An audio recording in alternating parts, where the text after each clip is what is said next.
Hi, and good day everyone. Today I'm going to sharing some tips for, like example, you're looking for the sliding gate or swing gate, even though a folding gate is very big, very heavy.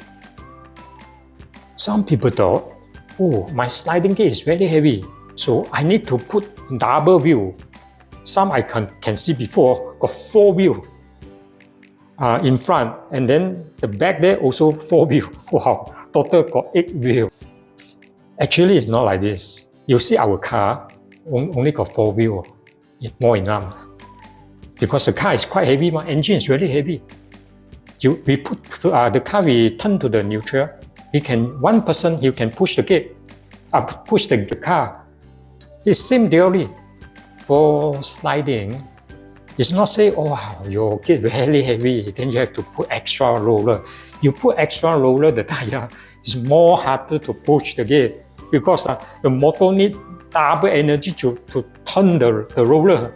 Actually, one in front, one at the back is more enough. Same like the folding gate or the swing gate. If your gate is really big, the folding gate or swing, normally you got the hinges holding your gate, right?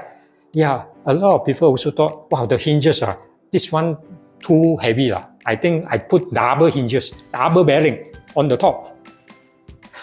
Same like just now I mentioned, if you put like this, the motor, the arm need double energy to turn your bearing. It's more harder. Your gate's already heavy. You give him more pressure. No matter how big is your gate, top one, bottom one hinges is more important. The most important, you need to use the quality, the best ball bearing, the 3-layer ball bearing. This is the most important. It's not how many bearing you put. You put a lot of bearing, just you feel like, wow, it's more secure. But the result, it gives you opposite way.